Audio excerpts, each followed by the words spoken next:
Cero. Este documental se basa en entrevistas con testigos y en informes publicados. Algunos diálogos han sido recreados. 22 de abril de 1997, Lima, Perú. Las fuerzas especiales peruanas se preparan para irrumpir en la residencia del embajador japonés. Están en juego las vidas de 72 hombres que son rehenes de un movimiento guerrillero revolucionario. Se lleva a cabo un juego mortal por la vida de los rehenes. Por un lado, hay un hombre desesperado dispuesto a matar por la mujer que ama. Su adversario es un despiadado y corrupto zar político. Y en el sitio, el hombre que arriesgó su propia vida para convertirse en héroe. Procedan.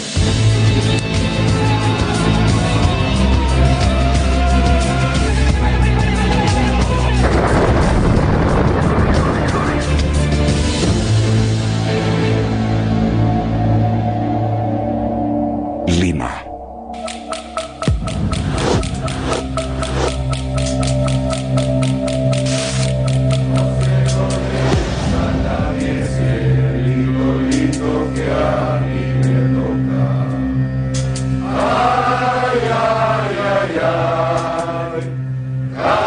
Son las 14:25 del 22 de abril de 1997.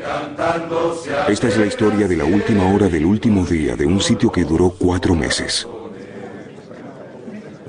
En diciembre de 1996, el embajador de Japón en Perú organizó una fiesta antes de Navidad para la élite de Lima. Entre los 600 invitados estaba la periodista británica Sally Bowen. Debatíamos si Perú ya se estaba convirtiendo en un paraíso liberal o si aún podían quedar vestigios de terrorismo. De pronto oímos un estruendo. Creo que todos deducimos que había sido una bomba pequeña en un auto en la calle, hasta que de pronto comenzaron los disparos. Recuerdo que pensé, ¿qué sentiría cuando la bala impactara en mi cuerpo?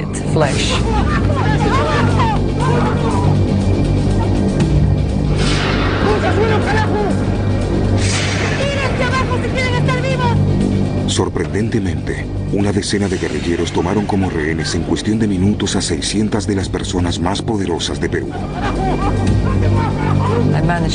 Logré mirar con el rabillo del ojo y vi a 3 guerrilleros con los rostros cubiertos, con capuchas negras tejidas.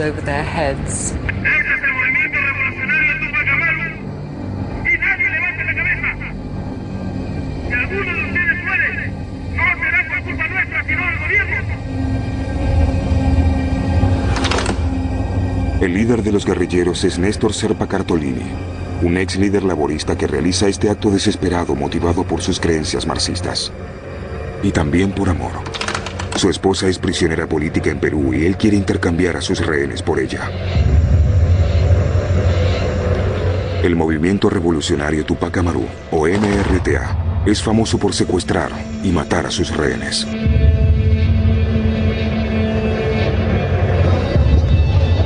Serpa fue astuto. Sabía que su pequeño grupo de 14 no podría controlar a los 600 rehenes, pero tenían en sus manos a algunas de las personas más importantes de Perú. Entre otros, al canciller. Él será una de las cartas más importantes de Serpa a la hora de negociar. Serpa liberó a los prisioneros menos prestigiosos, los meseros, las mucamas y los cocineros. Un rehén militar escapó.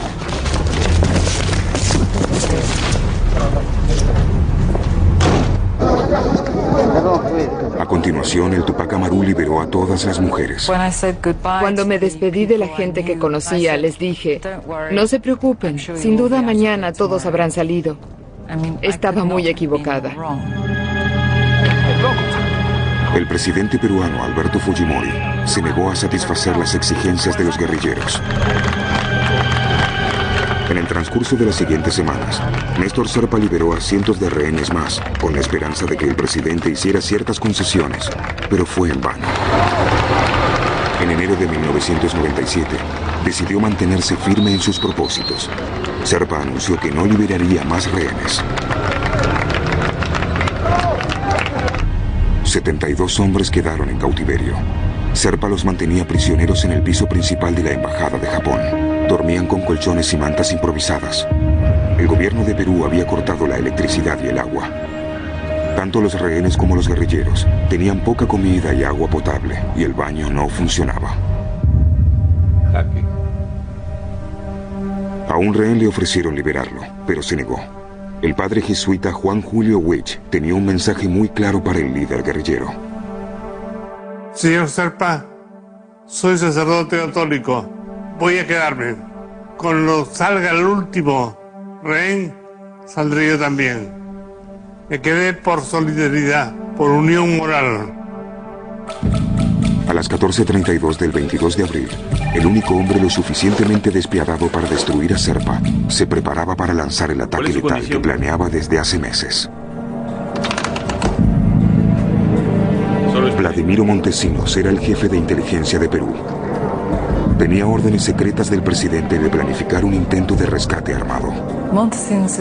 Montesinos es muy despiadado, es muy calculador y puede ser glacialmente frío.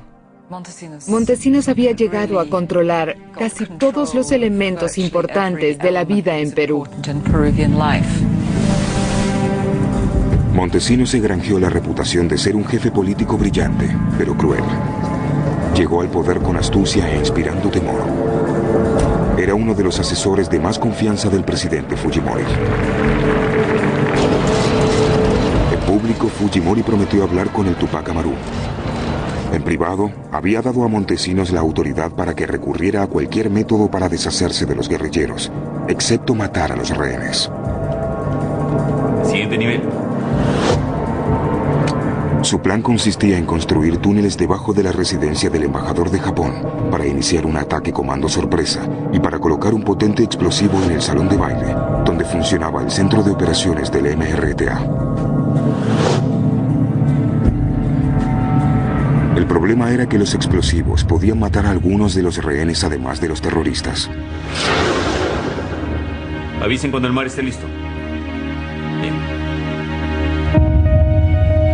Serpa había amenazado con matar a los rehenes si no satisfacían sus demandas. Lo que no sabía era que Montesinos tenía un arma secreta, uno de los rehenes. Su nombre en clave era El Mar y estaba en comunicación directa con Montesinos. Tenía el destino de los 72 rehenes en sus manos.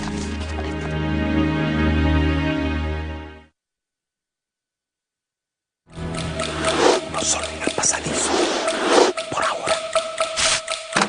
Ya habían pasado 16 minutos de la hora final de una toma de rehenes que ocupó los titulares de todo el mundo.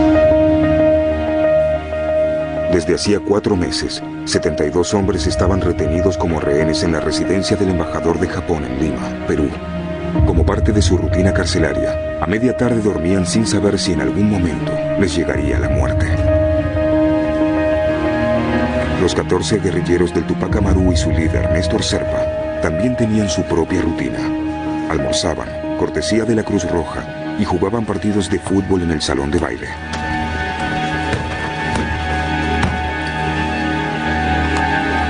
Pero uno de los rehenes no dormía. Era el almirante Luis Giampietri, militar de carrera, experto en contraterrorismo y miembro fundador de las Fuerzas Especiales de Perú.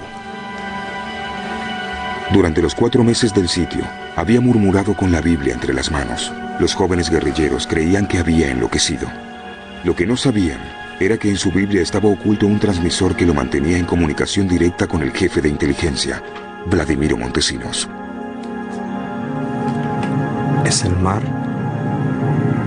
Son 14:43. Aún no han comenzado. Los chanchos a jugar. Informaremos apenas esto se dé. El transmisor de Giampietri había entrado a la casa del embajador de Japón oculto en un paquete de suministros de la Cruz Roja. También había encontrado un localizador que permitía a Montesinos responder silenciosamente. Montesinos vislumbró una oportunidad cuando la Cruz Roja obtuvo acceso a los rehenes. A la Cruz Roja se le permitió ingresar a la casa para entregar comida, agua y medicinas. Sin que ellos lo supieran, el gobierno había ocultado micrófonos entre las provisiones. a través de los termos, en las escobas, en las cajas que llevaban la fruta, en los baños portátiles, en todos sitios que metían pequeños micrófonos. También enviaron algunos artículos religiosos y en algunos cuadros pusieron también micrófonos. En total se escondieron 800 micrófonos en posiciones estratégicas en el interior de la casa. Así Montesinos escuchaba cada palabra que se pronunciaba. Gianpietri necesitaba encontrar una manera de recibir mensajes de los comandos de fuerzas especiales posicionados en los túneles. Uno de los rehenes había logrado ocultar un localizador en sus pantalones. Él se acercó a mí y me dijo: almirante, a todos nos habían requisado los beepers y los teléfonos celulares, pero él había escondido el beeper suyo y lo tenía en sus genitales. La tarea de Gianpietri consistía en señalar a Montesinos cuándo podrían atacar las fuerzas especiales peruanas con máximo perjuicio para los terroristas y mínima pérdida de vidas de rehenes. Las tropas habían esperado desde el amanecer del día anterior. ¿Cuál es su condición? Aún en espera, señor. Los hombres han estado en alerta durante casi 32 horas. Solo esperen. Esperen la orden.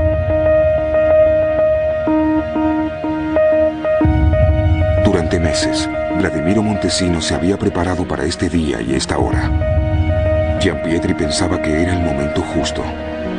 Los demás rehenes estaban llegando al límite de sus fuerzas.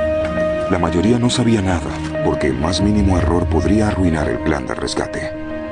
Nosotros estábamos entrando ya en una situación de desesperación que era peligroso. Yo sentía lo mismo adentro. Había gente que ya no dormía, había algunos que de noche lloraban, lo cual hacía ver que en algún momento alguien podía perder el temperamento. Había uno que quería sacar la cuerda de mi guitarra para ahorcar a los terroristas.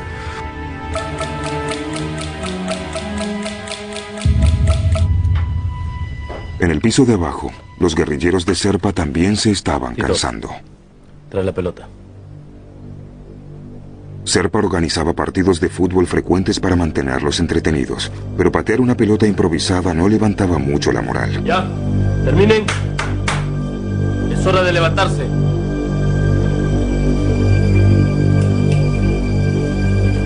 El partido de ese día podía ser el momento que Gianpietri había estado esperando.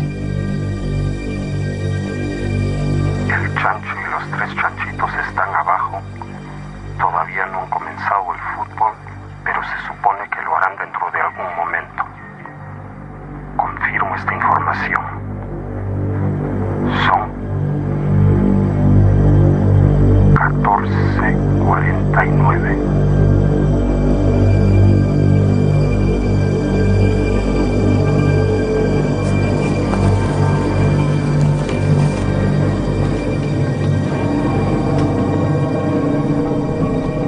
Durante esas semanas de inactividad y parálisis, las tropas de Néstor Serpa habían tomado cada vez más conciencia de su falta de capacidad y experiencia como líder. Néstor Serpa comenzó siendo obrero y llegó a convertirse en líder sindical. Tuvo una experiencia muy traumática durante una huelga en la que participó en 1979, en la que intervino la policía. Dispararon a 7 de sus camaradas. Serpa se unió al MRTA, que era un típico grupo guerrillero de izquierda de América Latina, con ideología muy similar a la del Che Guevara. El MRTA comenzó robando bancos para obtener dinero. Hicieron algunas acciones al estilo de Robin Hood. Hacia 1997, el movimiento revolucionario Tupac Amaru estaba derrotado. Más de 600 de sus miembros estaban presos. El objetivo de Serpa era liberar a sus camaradas y volver a lanzar la causa marxista.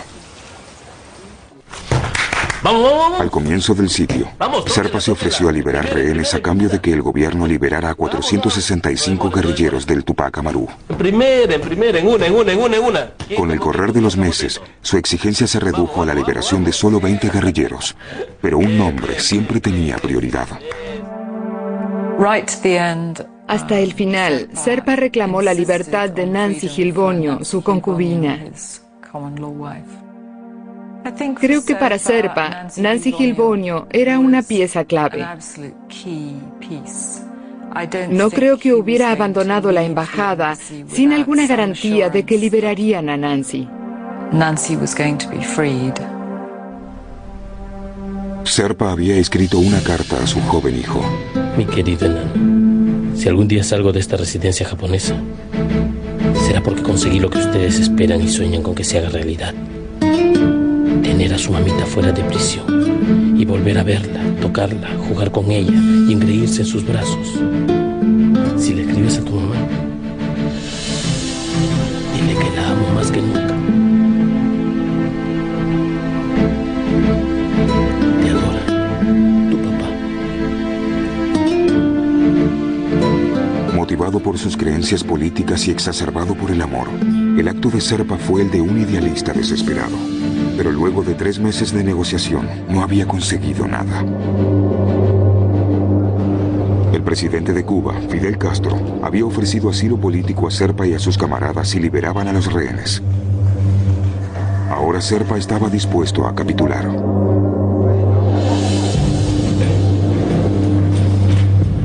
Serpa convocó a una reunión. Gracias a un micrófono oculto en el termo con café, Montesinos supo todo lo que se dijo.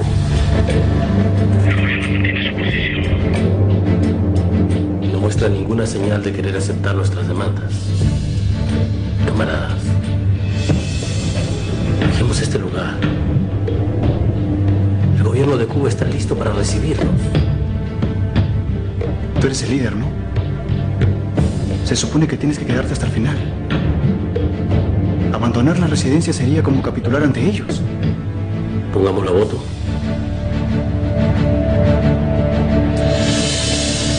Mi voto es por abandonar la lucha. Y el mío es por continuarla. Por la liberación de todos nuestros camaradas en prisión. ¿Quién está conmigo?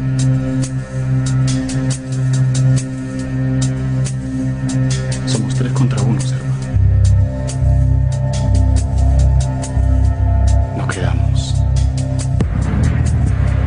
Los guerrilleros no estaban de acuerdo. Era evidente que los jóvenes e inexperimentados revolucionarios estaban tensos. Desesperada, una joven recurrió al padre Witch. Una chica miraba por la ventana.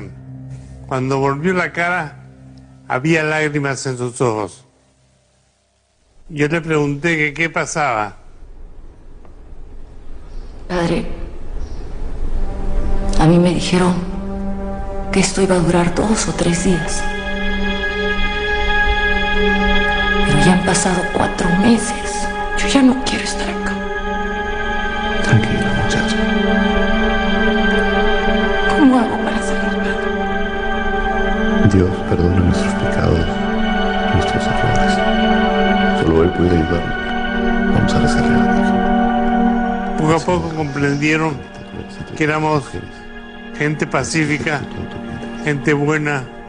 Poco a poco se creó una unión de ellos y nosotros que preocupó un poco a Serpa.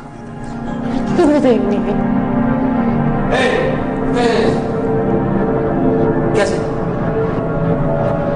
Se compuso, de repente volvió a tener la actitud militar y se alejó. Habían pasado 20 minutos desde que Montesinos había puesto en marcha su plan de ataque. Los grupos comando estaban listos. Había 3 túneles independientes desde los que podrían atacar de manera inesperada. Desde el frente, desde atrás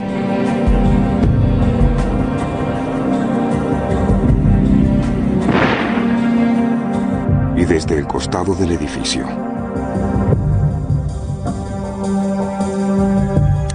Un cuarto túnel conducía al salón de baile, donde estaban los explosivos. Se esperaba que la primera explosión matara a todos los que estaban en el salón de baile de la planta baja.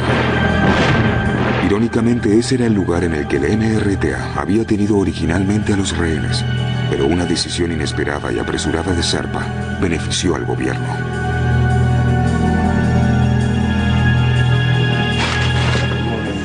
El presidente Fujimori había declarado ante el mundo que solucionaría el secuestro de los guerrilleros del Tupac Amaru con negociación y diplomacia. Se reunió con el presidente de los Estados Unidos, Bill Clinton, y con el primer ministro de Japón en Toronto, y les prometió poner fin al sitio sin derramar sangre. Cuando Serpa oyó que estaban cavando túneles, se dio cuenta de que el presidente Fujimori lo había engañado.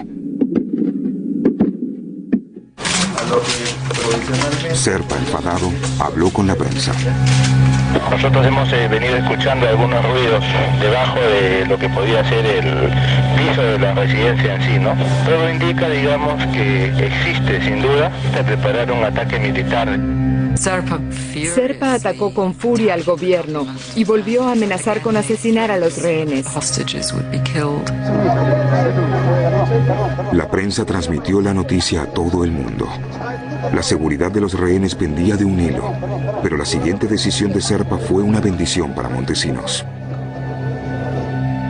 Lo mandó a todos al segundo piso. Esa fue la medida que tomó. Quedamos apretados en el segundo piso. Serpa envió a los rehenes arriba y reunió a los guerrilleros abajo en el salón de baile para poder enfrentar a los grupos comandos si irrumpían en la residencia. Esa decisión determinó quién viviría y quién moriría. ¿Ya?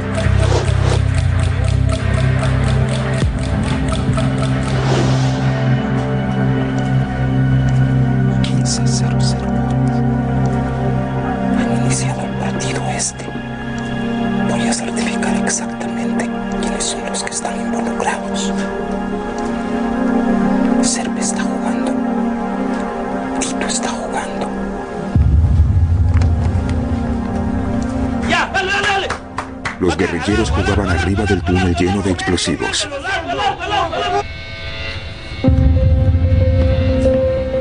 Gianpietri indicó a Montesinos que esperara. Pero antes de iniciar el ataque, Gianpietri debía asegurarse de que ninguno de los guerrilleros estuviera cerca de los rehenes y los matara. Después de 4 meses, pocos rehenes esperaban un intento de rescate. Jaque. Tampoco esperaban sobrevivir. Eso es a la hora, ¿no? Un toque, un solo toque, a ver quién puede, Pásase el árbol, un toque, a ver. En el salón de baile de la planta baja, los rebeldes estaban distraídos por el partido de fútbol y por sus propias discusiones.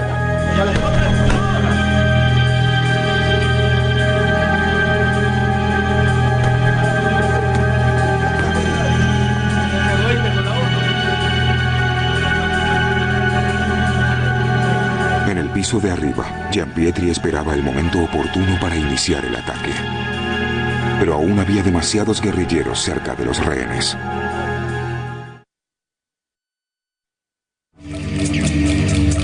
Queda menos de media hora en esta tragedia que se extendió por 4 meses. La mayoría de los guerrilleros del Tupac Amaru jugaban al fútbol en el salón de baile de la residencia del embajador de Japón. Arriba había 72 rehenes. Hacía 1 día y medio que las fuerzas especiales peruanas estaban ocultas en los túneles esperando la orden de atacar. Pero el agente del gobierno, el almirante Luis Gianpietri, tenía un problema. Había demasiados guerrilleros vigilando a los rehenes para que el rescate fuera exitoso. El comandante nos quiere a todos abajo. Ya, vamos, todos abajo. ¿Qué esperan? Vamos. El líder de la guerrilla, Néstor Serpa, envió un mensaje a los guardias que estaban arriba. Les dijo que bajaran a jugar al fútbol.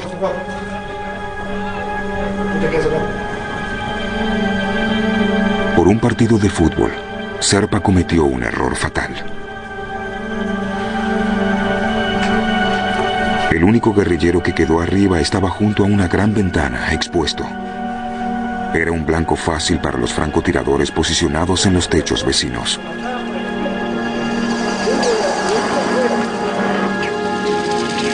El plan de Montesinos era excelente. El plan perfecto no existe, pero Montesinos había tomado todo en cuenta con admirable astucia.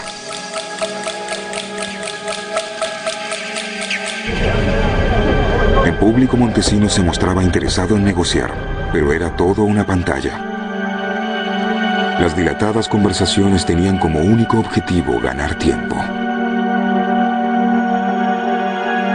Serpa había permitido entrar a periodistas japoneses y de otras nacionalidades. El Tupac Amaru se jactó de sus armas y de sus importantes cautivos. Serpa anunció que el canciller peruano, Francisco Tudela, sería el primero en ser ejecutado si había algún intento de rescate. Pero Serpa no sabía que algunos periodistas eran agentes secretos de Montesinos que filmaban para reunir información detallada para un futuro ataque.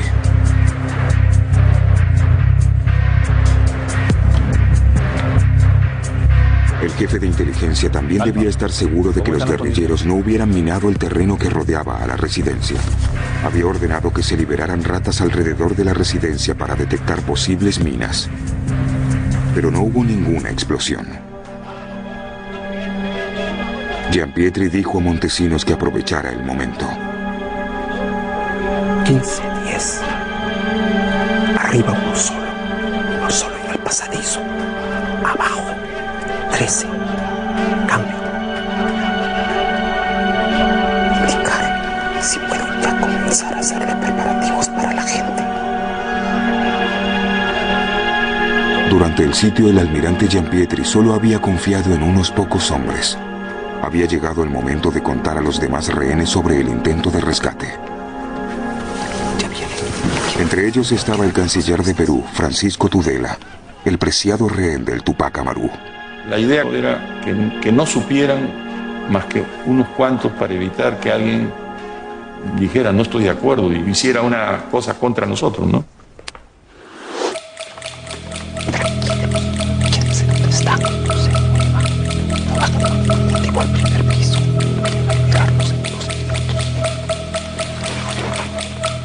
Y les digo, vamos a abrir la puerta.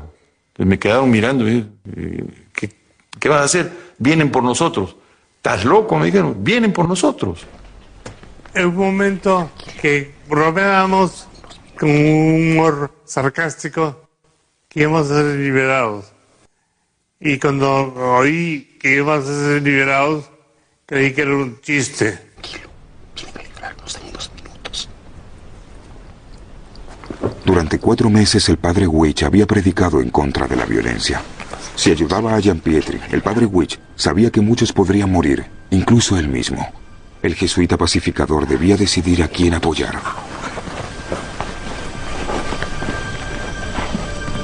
Juan Julio, tienes que ayudarme a mover el escritorio. Fue una prueba terrible, pero estábamos decididos a resistir.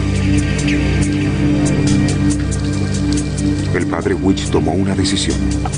Ayudó a mover la mesa que bloqueaba su ruta de escape.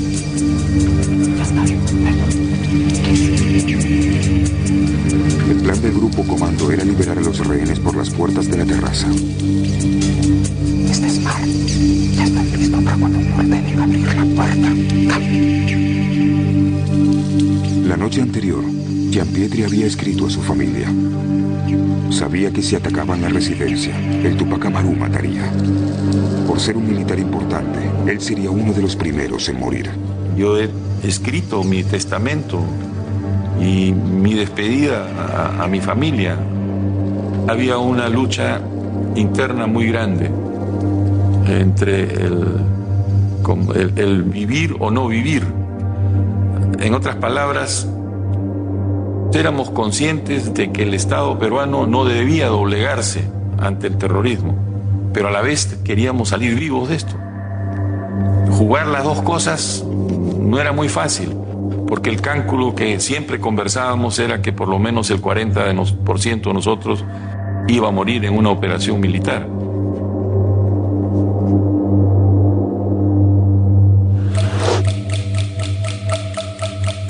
Faltaban solo unos minutos para que el partido de fútbol terminara y se perdiera la oportunidad de liberar a los rehenes.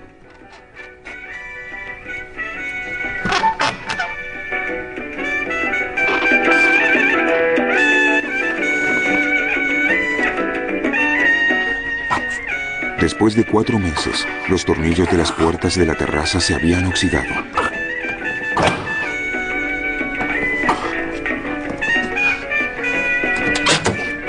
Entonces abrimos la puerta, pero no totalmente porque teníamos temor de que ellos pudieran tener un booby trap en la parte de fuera.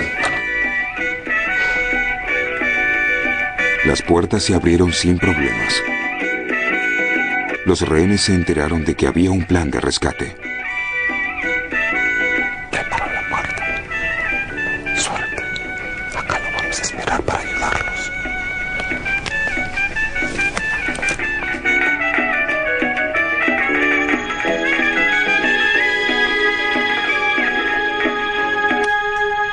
Apagaron la radio.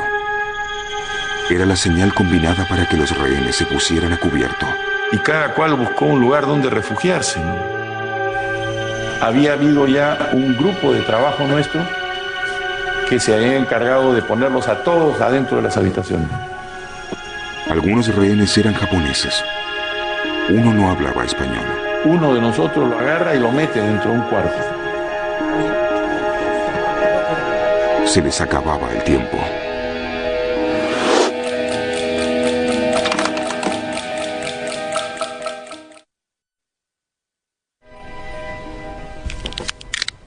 Montesinos aún necesitaba que el presidente Fujimori aprobara el ataque, pero en ese momento vital no podía comunicarse con él porque estaba solucionando problemas personales. Ya sé lo que está haciendo. Montesinos llamó a Fujimori. Fujimori estaba en el Palacio de Justicia haciendo unos trámites para su divorcio. La secretaria que respondió el teléfono celular de Fujimori no quería comunicar a Montesinos. Montesinos terminó gritando a la secretaria por teléfono para que ella lo comunicara con Fujimori, para que él diera la orden de entrar. Se grabó la conversación entre el jefe de inteligencia, Montesinos, y el presidente Fujimori. ¡Vamos, vamos! Ya te está persiguiendo ya. Está feo. Sí, ya está todo ya en regla, no hay absolutamente nada. Están abajo todavía. ¿Y el hombre sabe? Sí. ¿Quién es el de arriba? Un lechoncito nada más. ¿Varón? Sí, chancho y chanchito está abajo. Ya. Perfecto. Procedan. Tras 32 horas de espera, los grupos comando estaban muy tensos.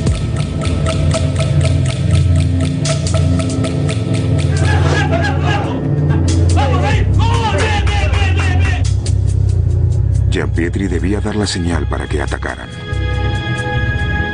Mari está enferma. Mari está enferma. Cuando yo terminaba con esa frase, significaba de que todos estaban en sus habitaciones, no había nadie en los pasadizos, los terroristas estaban abajo y las puertas estaban abiertas. El padre Witch se refugió contra la pared y rezó.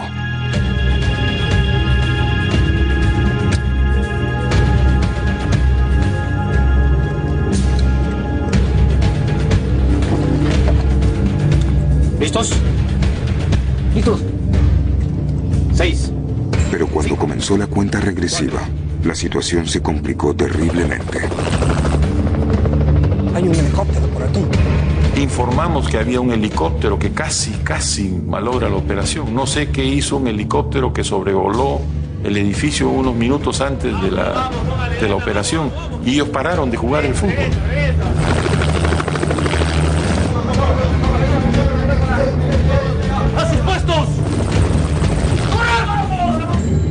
El líder del grupo comando debía tomar una decisión en una milésima de segundo. 3, 2, 1. Dale. Los explosivos no se encendieron. No sé.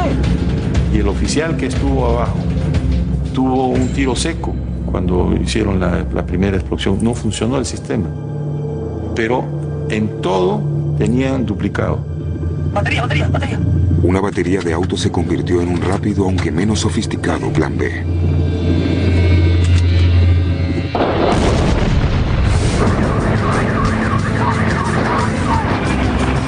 Seis terroristas murieron instantáneamente y uno, Vito, la mano derecha de Serpa, estaba moribundo.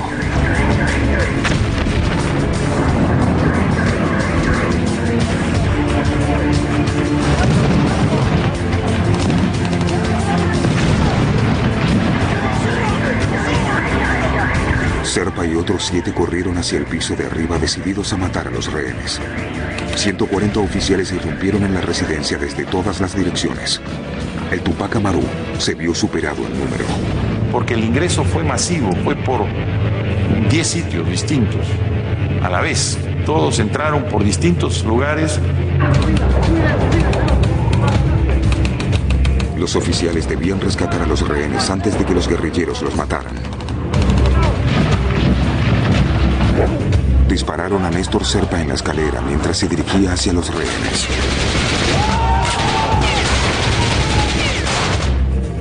El hombre que lideró el osado plan del Tupac Amaru yacía muerto en un charco de su propia sangre.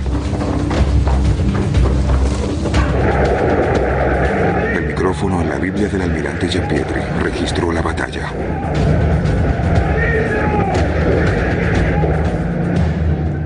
Nosotros siempre supimos que si sobrevivían a cualquier ataque, ellos iban a ir a buscar para matar a la gente que tenían a su cargo. Y sucedió así. Exactamente eso pasó. Y el encargado de la habitación mía, yo lo he visto en vivo y en directo, o sea, lo puedo contar. Entró a la habitación buscando al objetivo principal, que era Tudela. Un oficial recibió la bala que dispararon al canciller Francisco Tudela. Tudela escapó herido, pero vivo.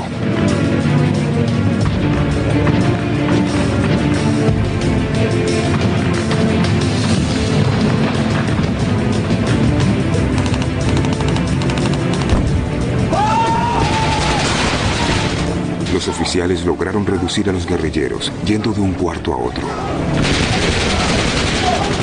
Muchos de los rehenes, incluso el padre Wills, se vieron atrapados en el tiroteo. Creía que era un sueño, que era irreal, pero era la libertad. Obtenida de la manera más violenta, pero era la libertad. El almirante Giampietri escapó con la carta de despedida que había escrito la noche anterior, aún entre sus manos.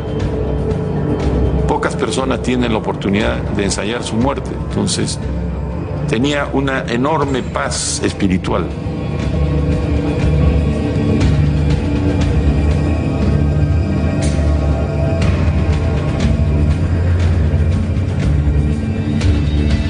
En ese momento yo dije, estoy vivo.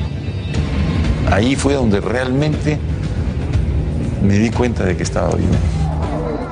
El micrófono en la Biblia del almirante Giampietri registró el fin del sitio, cuando los disparos terminaron.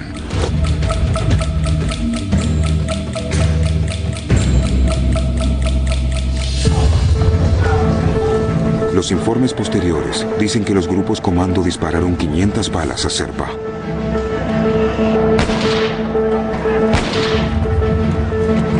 La oposición lo llamó una ejecución. Fue una venganza contra el hombre que humilló a las autoridades de Perú ante el mundo.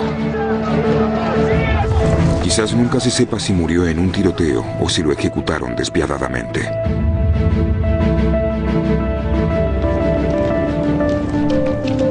El presidente de Perú, Alberto Fujimori, y el jefe de inteligencia, Vladimiro Montesinos, fueron aclamados por su victoria contra el terrorismo. Los 14 terroristas del Tupac Amaru estaban muertos. El presidente Fujimori inspeccionó personalmente sus cuerpos ante las cámaras de televisión.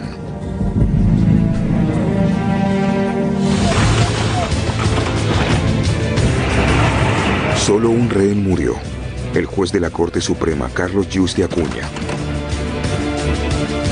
2 oficiales también murieron, el capitán Raúl Jiménez y el coronel Juan Valer, el hombre que recibió la bala que dispararon al canciller de Perú.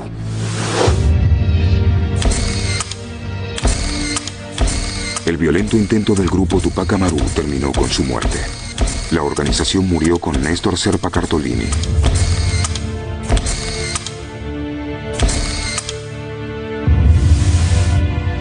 Sus hijos, Néstor y Juan Carlos, están exiliados. Su esposa Nancy estará en prisión por el resto de su vida. Sally Bowen cree que la violenta solución del gobierno de Perú a la crisis de los rehenes fue el resultado de la humillación que sintieron.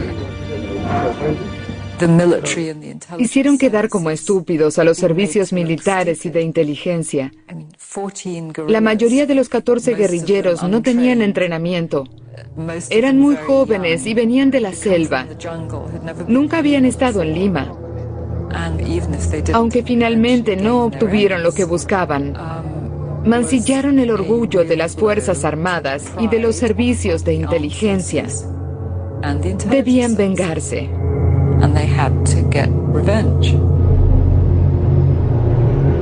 Vladimiro Montesinos y el presidente Fujimori fueron considerados héroes. Pero por un extraordinario giro del destino, en menos de 2 años, ellos mismos serían fugitivos.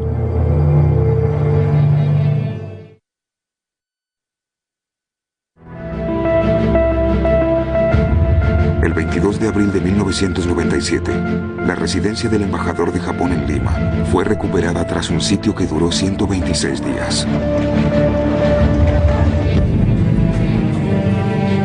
Vladimiro Montesinos fue elogiado por su rol en la victoria contra el terrorismo, pero se descubrió que el jefe supremo de inteligencia usaba la guerra contra el terrorismo para ocultar una red de corrupción. El poder de Montesinos le otorgaba control ilimitado del negocio más próspero de Perú, la cocaína. Hay pruebas convincentes de que Montesinos continuó exportando cocaína de Perú durante el sitio a la embajada de Japón. Aprovechó que la prensa estuvo concentrada en lo que pasaba en la residencia de Japón. En septiembre de 2000, la televisión peruana transmitió una grabación de video secreta. Mostraba a Montesinos sobornando a un político de Perú. Así se reveló su imperio de crimen y corrupción. Cuando se había convertido en quien compartía el poder con Fujimori, en realidad era el cerebro del tráfico de drogas de Perú. Recibía un porcentaje por cada cargamento de cocaína que partía del país. Montesinos huyó del país, pero fue capturado en junio de 2001. Cuando lo atraparon, inculpó también al presidente de Perú, Fujimori. Al final, Fujimori no logró sobrevivir sin Montesinos. Él también huyó del país poco después que Montesinos. Luego de un par de semanas, asistió a una conferencia internacional en Brunei y nunca regresó. Envió un fax diciendo al pueblo peruano que renunciaba. El país se había quedado sin presidente. Vladimiro Montesinos sigue en una prisión de Perú esperando la sentencia que lo condenará a cadena perpetua.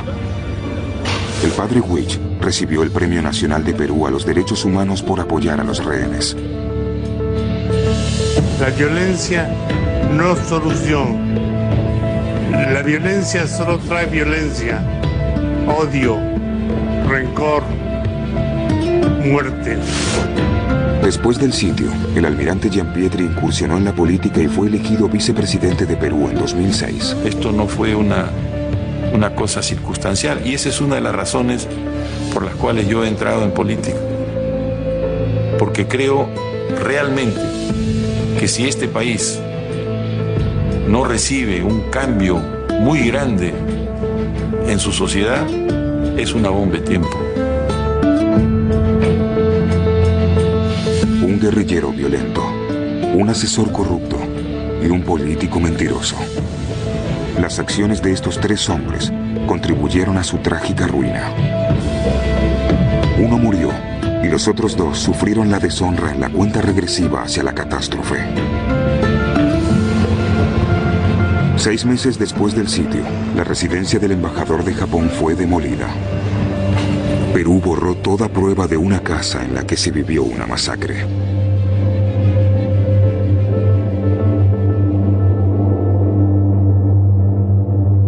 Versión en español, Palmera